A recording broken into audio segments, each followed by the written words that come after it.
बड़े काम आए डेटा। तो हमारा सबसे पहला प्रश्न निकल के आता है, एक क्वेश्चन निकल के आता है, वाई गांधी जी, जी मतलब गांधी जी हैं, why Gandhi ji was not the part of constituent assembly, संविधान सभा के सदस्य नहीं थे। क्यों गांधी जी संविधान सभा के सदस्य नहीं थे? कौन बताएगा ये बात? है किसी को आइडिया? सर वो हुई थी ना B.R. अम्बेडकर जी और इनके बीच में ओके। तनाव, जो सर जो ये वो मांगते थे रिजर्वेशन, जी जी। एंड जो महात्मा गांधी जी थे वो चाहते थे कि पंचायत वो मतलब वो आए गवर्नमेंट, ओके। पंचायत राज वो वाली टाइप में। तो उसमें उन्होंने मांगा था ना कि मतलब वो मतलब वहां भी रहे थे भूखे, मतलब फास्टिंग पर। तो उन्होंने कहा था कि मेरा मतलब ये मतलब चाहिए उनको। तो सर ऐसी वो सिचुएशन थी ना कुछ। ओके, चलो चलो ठीक है, अभी सर देखते हैं। सर हाँ वेस्ट जी। बंगाल वाला तो नहीं है जब वेस्ट बंगाल में वो कुछ ऐसे मुद्दा चल रहा था, वहां पे गए थे? ओके। सर हाँ हाँ जी अश्विन मैम। सर एक ये वाला पॉइंट तो नहीं था कि जब गांधी जी मतलब गवर्नमेंट बनाने के अगेंस्ट थे, उनको ये था कि बस हम अपना काम करें इंडिपेंडेंटली। उनको ये नहीं था कि फॉर्मेशन हो, क्योंकि उन्होंने जब हमें आज़ादी मिली थी तब ये भी कहा था कि आईएनसी को आप अबॉलिश कर दो। ये ओके। शायद हो सकता है क्योंकि वो इनके बहुत खिलाफ ही रहते थे ना, उन्हें इलेक्शंस का होता था, उनको था बस हम अपना जो हमें प्रॉब्लम है उन पे फोकस करें। Okay okay good. सर उनको पावर का कोई लालच नहीं था, I think। ओके चलिए गुड। देखिए जितना भी आप लोगों ने बोला, देखो मैं गलत आप लोगों को नहीं कह सकता, राइट? आप लोग सभी सही हैं, क्योंकि प्रश्न ही ऐसा है। इस प्रश्न का अगर आंसर हमें चाहिए तो हमें गांधी जी से खुद बात करनी पड़ेगी। क्या आपने मैंने गांधी जी से बात करी है? No sir. और ताज्जुब की बात यह थी कि गांधी जी का उसमें वर्चस्व ऐसा था कि गांधी जी अगर कोई कार्य करते थे या कार्य नहीं करते थे, जो उनके डिसाइपल्स हैं, जो उनके शिष्य हैं, जो उनको मानने वाले लोग थे, वो उनसे कभी प्रश्न नहीं करते थे कि गांधी जी अगर आप ये काम कर रहे हैं तो क्यों कर रहे हैं, और अगर वो नहीं कर रहे हैं तो कभी नहीं पूछते थे आप ये काम क्यों नहीं कर रहे हैं। तो इसका मतलब गांधी जी ने किसी को इसका आंसर नहीं दे रखा है, राइट? आप समझ रहे हैं? तो इस प्रश्न का आंसर एग्जैक्टली तो हमें तब पता चलेगा जब गांधी जी खुद बताएंगे। और इतिहास में आप कितनी भी किताबें पढ़ेंगे, डायरेक्ट वे में इसका आंसर हमें नहीं मिलता है। अब इस तरह के प्रश्न को समझने के लिए हम क्या करेंगे? हम कुछ लॉजिक से चलेंगे। लॉजिक्स मतलब एक्टिविटीज से चलेंगे, है ना, जिसे हम बॉडी लैंग्वेज कहते हैं, या कुछ एक्टिविटीज। तो यहां पर इस प्रश्न का आंसर देने के लिए मैं कुछ गांधी जी की एक्टिविटीज को लूंगा, ठीक है?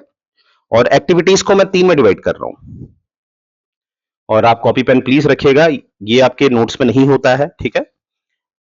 अब देखो, ये तीन चीजें को मैं इसको इस तरह से ले रहा हूं। 1923, एक समय ये वाला उठाएंगे, एक 1933 10 साल का गैप, और एक मैं उठाऊंगा during formation of constituent assembly, यानी कि 1946 से लेकर 49।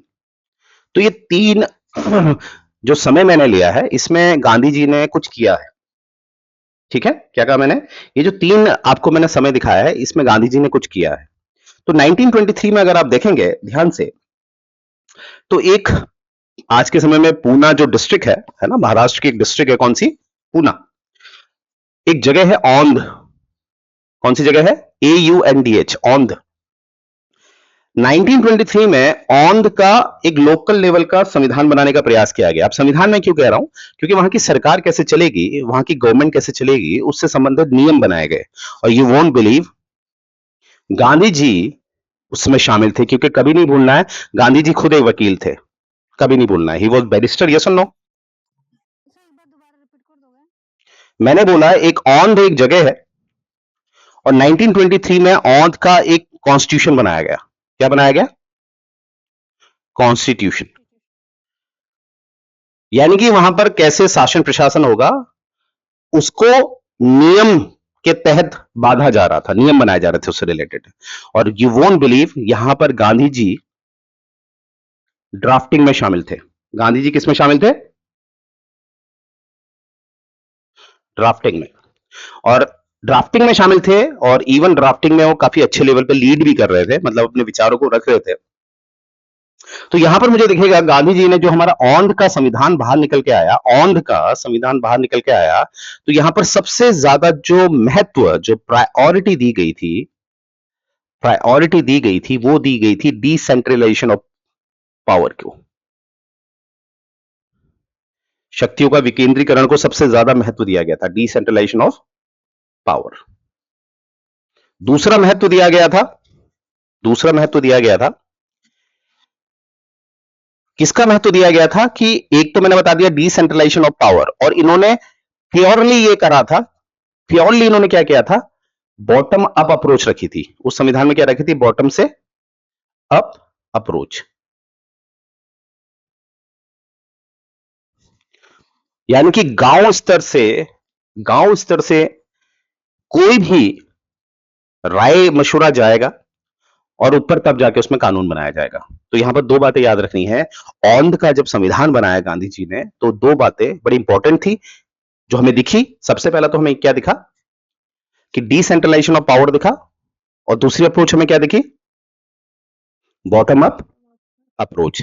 अब तीसरा जो है, स्पेस कम है तो मैं यहां पर लिख रहा हूं, तीसरा जो है इन्होंने एक और चीज डाला था। इन्होंने कहा, गांधी जी ने यूनिवर्सल एडल्ट सफरेज, या जिसे आप फ्रेंचाइजी भी कह देते हैं, उसके अगेंस्ट बात करी थी। उन्होंने कहा था जो सिर्फ एडुकेटेड हैं उन्हीं को चुनाव में शामिल किया जाएगा,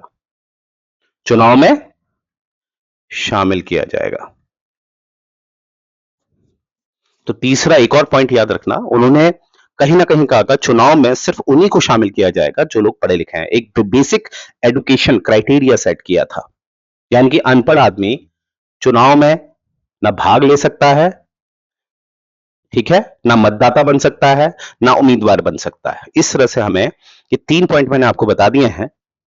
तो ये हमें दिखता है औंध का जब संविधान ड्राफ्ट किया जा रहा था, और उस ड्राफ्टिंग में हमारे गांधी जी भी बड़ा महत्वपूर्ण एक चरित्र निभा रहे थे। तो इन तीनों पॉइंट से अब हम क्या करेंगे, अब हम इसको हमारे संविधान में देखते हैं। तो सबसे पहला पॉइंट है डिसेंट्रलाइजेशन ऑफ पावर। हमारे वो ऐसा नहीं था, जो संविधान बनाया गया है, जो आगे चल के संविधान बनाया गया, उसमें डिसेंट्रलाइजेशन ऑफ पावर नहीं था। वो तो आगे चल के था, क्योंकि गांधी जी की ये बात को इन्होंने डीपीएसपी में रख दिया था। DPSP under article, 40। और आर्टिकल 40 जब आप देखेंगे, जिसे डिसेंट्रलाइजेशन ऑफ पावर कहते हैं, ठीक है, जिसमें पंचायत की बात होती है, लोकल लेवल की बात होती है।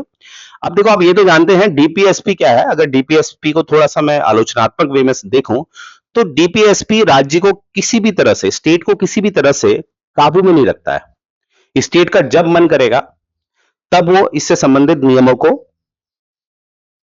क्या करेगा, लागू करेगा।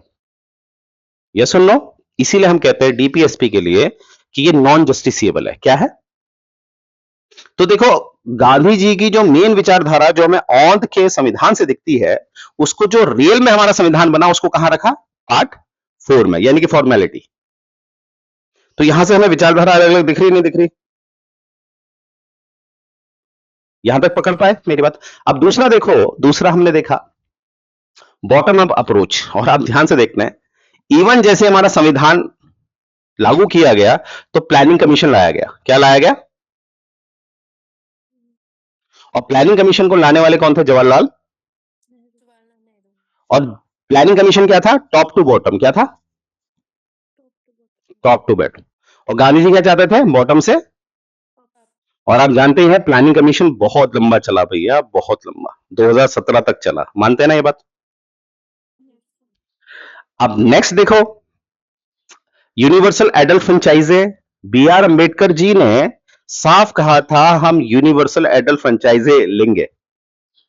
यानी कि गांधी जी ने यूनिवर्सल एडल्ट फ्रेंचाइजे का सपोर्ट कभी नहीं किया था, क्योंकि उनका मानना था जब तक लोग पूरी तरह से पढ़े लिखे नहीं होंगे, जब तक वो राजनीति को नहीं समझेंगे, लोकतंत्र के महत्व को नहीं समझेंगे, तब तक उनको वोट देने का अधिकार नहीं देना चाहिए। परंतु हमें, आपको पता है, संविधान सभा में डिबेट में हमारे डॉक्टर बी आर अंबेडकर साहब ने यह बोला कि जिन व्यक्तियों के साथ शोषण होता है वो लोग हमेशा ईमानदार होते हैं। शिक्षा केवल किताबों से नहीं आती है, शिक्षा एक परिस्थितियों से भी आती है। मानते हैं ये बात? Yes sir. ये बात हमारे बी आर अम्बेडकर ने ये बात बोली है। अब देखो, ये 3 पॉइंट जो औंध का संविधान जब बनाया गया था तो गांधी जी के विचारधारा यहां से मैंने पकड़ ली है ना। और तीनों विचारधारा को अगर आप समझोगे, इससे कंपेयर करोगे, जो संविधान बनाया गया उससे बिल्कुल विपरीत है, अपोजिट है। यस और नो? तो 1923 वाले से हमें यह पता चल रहा है, 1923 वाले से हमें यह पता चल रहा है कि जब संविधान बन रहा था, है ना, जब ये चर्चा हुई थी, क्योंकि देखिए ये बात तो पता पहले ही चल गई थी, मैंने हमेशा कहा आपसे, गवर्नमेंट ऑफ इंडिया एक्ट 1935, है ना, यहीं से आप जानते हैं, इसमें साफ पता चल गया था कि भारत को आजादी मिलने वाली है, साफ पता चल चुका था। और जब इनको पता चल चुका था, इसीलिए आप जानते हैं एम एन रॉय ने संविधान सभा की मांग कब करी? 1934 यानी कि देखो, कहीं ना कहीं शुरुआत हो चुकी थी संविधान की, और गांधी जी को नहीं पता होगा ये लोग कैसा संविधान बना रहे हैं, जितने भी ग्रुप हैं। गांधी जी की विचारधाराओं को लोग सपोर्ट ही नहीं कर रहे थे, तो गांधी जी समझ चुके थे कि संविधान जो बनाया जा रहा है वो मेरे आइडियोलॉजी, मेरे आदर्श के विपरीत है। इस पॉइंट से हम इस बात को सिद्ध कर पा रहे हैं। क्या मैं इसको प्रूफ कर पा रहा हूं? तो पहला पॉइंट हमने 1923 से ये समझ लिया है, 1923 से हमने ये समझ लिया है कि जो हमारा संविधान बन रहा था, संविधान बनाने की जो तरीका अपनाया जा रहा था, वो गांधी जी की विचारधारा के अगेंस्ट दिखता है। अब हम देखेंगे 1933 वाला, ठीक है। अब 1933 वाले को मैं इरेज कर रहा हूं क्योंकि लिख नहीं पाऊंगा, तो 1933 का वाक्य पढ़ते हैं। अब देखिए 1933 मैंने क्यों उठाया, 1933 में कुछ हुआ था। गांधी जी ने एक वीकली मैगजीन थी हरिजन, कौन सी? हरिजन। हरिजन का शुभारंभ किया, ठीक है, इसको स्टार्ट किया लिखना। और इसी हरिजन की जो सीरीज थी, उसमें एक सीरीज में हमें क्या दिखता है, इसी हरिजन में क्या दिखता है कि गांधी जी ने कहीं ना कहीं कांग्रेस जो है, कांग्रेस बनी कब थी? 1885। और गांधी जी ने 1933 यानी कि 1930 समझ लो, ये बोला गांधी जी ने हरिजन में कि भैया जो कांग्रेस बनाई गई थी, अब वो उन आदर्शों में नहीं चल रही है, अब वो उसके विपरीत चली गई है। तो यानी कि इस हरिजन में लिखी गई बात से हम कह सकते हैं Gandhi ji was not happy with the Congress. इसे एक बार रिपीट कर दोगे दोबारा? मैंने कहा गांधी जी का जो हरिजन प्रकाशन आया वो 1933 से शुरू हुआ। तो अपने इसी हरिजन के प्रकाशन में इन्होंने कहीं ना कहीं कांग्रेस को एक आलोचनात्मक तरीके से देखा। इन्होंने कहा कांग्रेस जिन सिद्धांतों में बना था अब वो रहा नहीं है, और अब 1930 के दशक में ये पूरी तरह से बदल चुका है, राइट, पूरी तरह से बदल चुका है। तो इस टिप्पणी से हमें क्या पता चलता है, गांधी जी कांग्रेस से या कांग्रेस जो कार्य कर रही थी उससे संतुष्ट नहीं थे। क्या मैं समझा पाया? Yes sir. ठीक है, ये भी समझ में आ गया। और चलो एक पॉइंट और उठा लेंगे, 1934 में संविधान सभा की मांग कौन कर रहे हैं? MN, MN. रॉय। जो खुद है क्या है? कम्युनिस्ट। अब जब कम्युनिस्ट मांग कर रहा है और उसको सपोर्ट भी मिल रहा है, तो आप समझ जाओ क्या गांधी जी कम्युनिस्ट विचारधारा को सपोर्ट करेंगे? No sir. राइट। अब इससे भी देखो, अब देखो 1923 का वाक्य उठाओ, उससे आपको पता चल रहा है गांधी जी किस तरह का संविधान चाहते थे।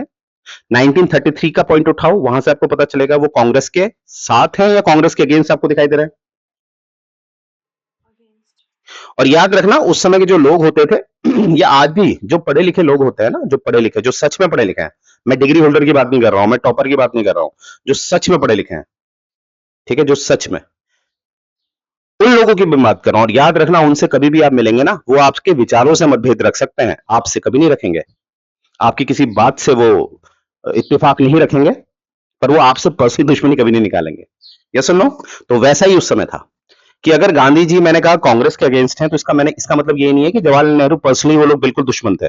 इवन जवाहरलाल नेहरू लोग ये जो संविधान सभा में जो बैठकें करते थे, शाम को गांधी जी के पास आते थे बैठने के लिए।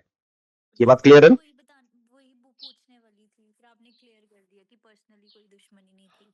हाँ, मैंने कहा क्या, इंटेलेक्चुअल लोग कभी भी आपसे पर्सनल दुश्मनी नहीं, आपके विचारों से वो नाराज हो सकते हैं, राइट। चलो यहां तक भी समझ में आ गया। अब मैं लेके जा रहा हूं आपको जब संविधान सभा का काम हो रहा है।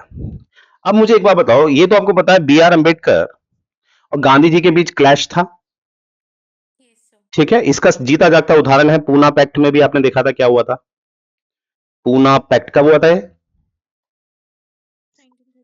अब इसके ना मैं सिर्फ 2 पॉइंट उठा रहा हूं, अभी मैं इसके 2 पॉइंट उठा रहा हूं जिससे कि आपको पता चल जाए कि इनकी सबसे भयंकर लड़ाई किस चीज में थी। ठीक है, बाकी और भी विवाद थे, पर लड़ाई से मेरा मतलब है विचारों का मतभेद, व्यक्तिगत कोई भी मतभेद नहीं था। विचारों का मतभेद था, व्यक्तिगत कोई भी मतभेद नहीं था। तो 2 पॉइंट मैं उठा रहा हूं। सबसे पहले एक्सक्यूज मी, जैसे बी आर अम्बेडकर को हमेशा दलित का नेता बोला गया, तो मैं मुद्दा क्या उठा रहा हूं, दलित। अब दलित को रिलेटेड याद रखना, बी आर अम्बेडकर हमेशा कहते थे कास्टिज्म पूरी तरह से खत्म कर दिया जाए। जो कास्टिज्म है उसको क्या कर दिया जाए, बिल्कुल पूरी तरह से खत्म कर दिया जाए। और इसको खत्म करने का तरीका उन्होंने लीगल तरीके से कहा कि फोर्सफुली इसको खत्म कर दिया जाए। अब आप कहोगे गांधी जी, क्या गांधी जी दलित ये कास्टिज्म खत्म नहीं करना चाहते थे? नहीं नहीं, ऐसा नहीं है। गांधी जी भी इसको कहीं ना कहीं सिन कहते थे, सिन मतलब पाप, पाप कहते थे इसको, किसको, जातिवाद को। ठीक है, पर गांधी जी कहते थे इसको खत्म ऐसे नहीं करना है, इसको जो खत्म किया जाएगा वो हिंदू प्रथाओं के, हिंदू एक मतलब प्रथा के द्वारा किया जाएगा, एक कन्वेंशन के द्वारा। एक समझ रहे हैं मेरी बात, मतलब इसको खत्म करने का भी एक तरीका निकाला जाएगा, निकाला जाएगा, इसमें लॉ नहीं घुसेगा। और बी आर अम्बेडकर क्या क्या क्या चाह रहे हैं, कास्टिज्म बिल्कुल खत्म कर दिया जाए। अगर कोई भी कास्टिज्म करेगा तो उसको तगड़ी पनिशमेंट मिले, यानी कि वो कानून के सामने अपराधी हो जाए। पर एज पर गांधी जी, अगर कोई कास्टिज्म कर रहा है तो वो कानून के समक्ष अपराधी नहीं होना चाहिए। वो एक धर्म के प्रति अपराधी हो सकता है पर कानून के प्रति नहीं हो सकता है।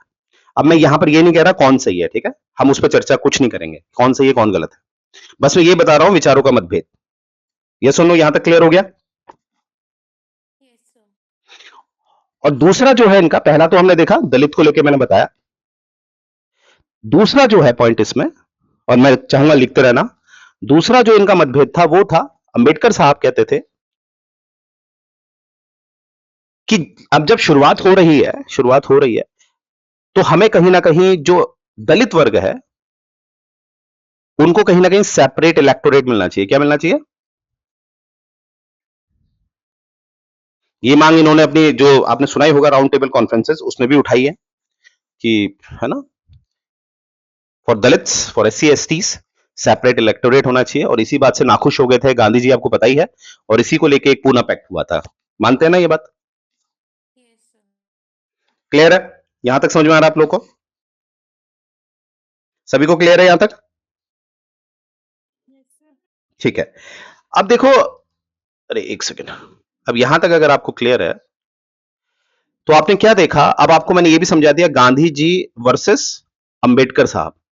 2 पॉइंट मैंने आपको दिखाया जहां पर दोनों के विचार और भी थे काफी। अब यहां से आपको क्या समझ में आ रहा? अब देखो, ड्राफ्टिंग कमिटी के हेड कौन है? B are Ambedkar ji. अंबेडकर साहब हेड हैं। अब अंबेडकर साहब हेड हैं, और आप जानते हैं अभी मैंने एक स्टेटमेंट दिया था कि गांधी जी संविधान सभा के सदस्य नहीं थे। ठीक है, नहीं थे, फिर भी मैंने आपको बताया कि संविधान सभा के मोस्ट ऑफ दी जो दिग्गज थे वो शाम को गांधी जी से राय मशवरा करने जाते थे।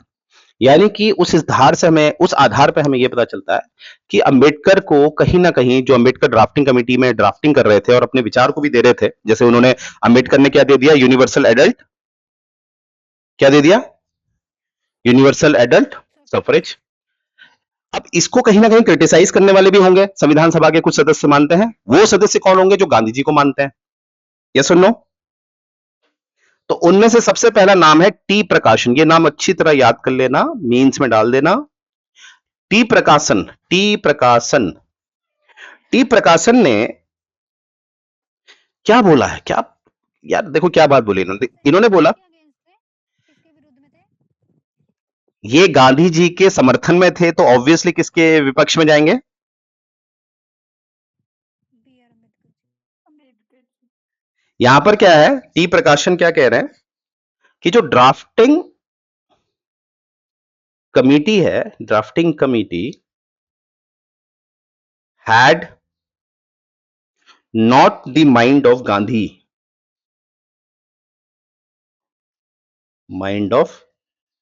Gandhi, और भी है, कंटिन्यू, बस इतने से हम समझ जाएंगे। यहां पर टी प्रकाशन जो है ड्राफ्टिंग कमेटी की थोड़ी आलोचना कर रहे हैं और क्या कह रहे हैं कि ड्राफ्टिंग कमेटी जो काम करती है वो कहीं ना कहीं गांधी जी के हिसाब से काम नहीं करती है, इनके पास गांधी जी का माइंड नहीं है। क्या मैं समझा पाया? Yes sir. और एक और व्यक्ति हैं जिनके नाम आपने, मिटा दूं ये चीज। नेक्स्ट है आपके महावीर त्यागी। महावीर त्यागी, इन्होंने क्या बोला? इन्होंने बोला nothing Gandhian, nothing Gandhian in the constitution. Constitution, क्योंकि देखो ऑल दो आर्टिकल 40 को रखा गया, आर्टिकल 40 को रखा गया, और भी थे गांधीयन, पर उनको कहां रखा गया? पार्ट 4 में। और पार्ट 4 क्या था? नॉन